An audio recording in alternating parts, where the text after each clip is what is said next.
It's April 22nd. I just pulled the silage tarp off of what's going to be a potato patch.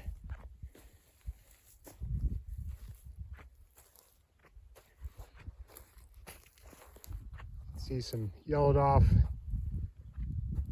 dandelions or thistles maybe. Yellowed off grass. Yeah, these look like dandelions actually. All yellow there. The cattle manure is still pretty lumpy. It's still really dry underneath the tarp, just because it's been so dry. Wouldn't really matter if the tarp was on it or not for it to get rain. It's just been too dry. But, that's what the grass looks like.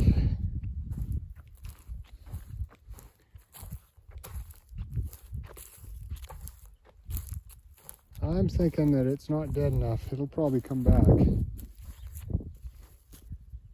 Anyway, we need to get some moisture on this patch or we won't be able to do anything with it. So we got the tarp rolled off and we'll be doing some work to this. Just taking a look at what was going to be our potato patch. We tarped it late last summer and kept the tarp on it, hoping that that would kind of kill the grass and prep the soil. So I pulled the tarp off a couple of weeks ago, and some places it did a bang up job, like right here. When you get down to the far end here,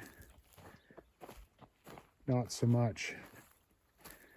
So some of the problems we ran into with the silage tarp is I just had no idea how hard it would be to keep the thing down. Like you can see, these are all really big rocks. Like some of them probably weigh 25 pounds, 10, 25, maybe 30. A few bricks. We did have some pieces of firewood and fence posts and everything trying to keep it down, but with the wind blowing so hard and the tarp flopping in the wind, it would flop the posts and the rocks right off the ends. And we had some straw bales on it too, and it blew the straw bales all the way over to the fence there. So it was a struggle to keep the tarp down, and then the wind would like to get under it. So when the wind was under it, there wasn't any moisture going in because the plastic was keeping it dry. But then because there's no moisture, like the black tarp would be warm and then the wind was blowing on it, so it just dried out any little bit of moisture that was here.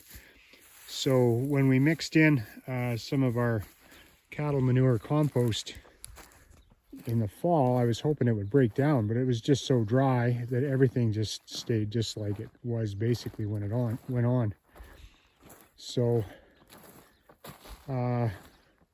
we decided that if we were going to seed potatoes in this, it was just going to be a big fat mess. We could have maybe tried the Ruth Stout method, but I've done that before and I didn't have very much luck.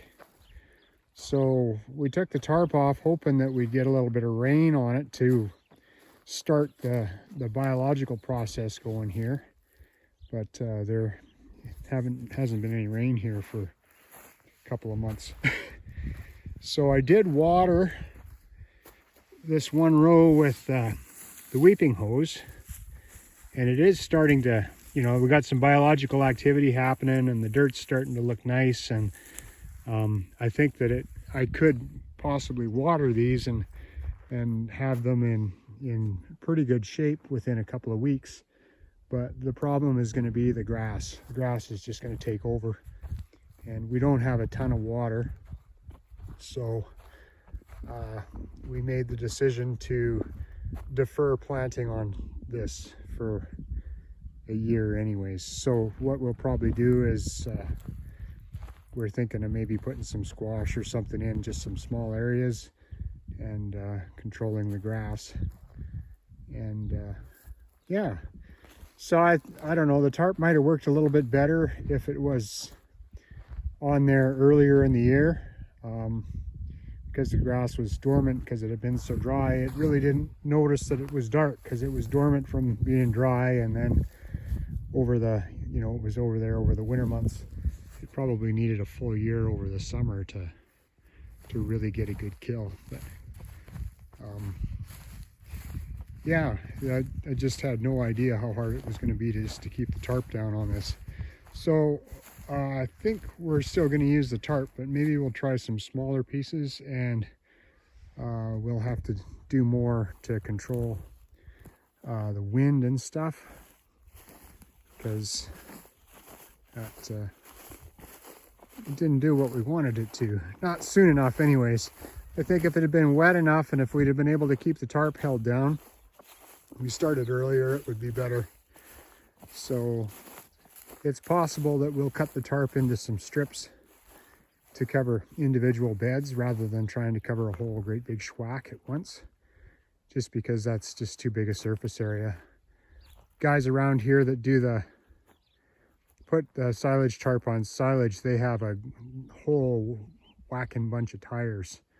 So if I had about 400 old tires, I could probably hold that tarp down pretty good, but I really don't want 400 old tires on the place. So we're gonna have to figure out a different way of doing it. It's not gonna go to waste, but we're not planting potatoes here this year, and we'll keep playing with the tarp and seeing how it works out best for us. So anyways, that's gonna be the potato bed next year.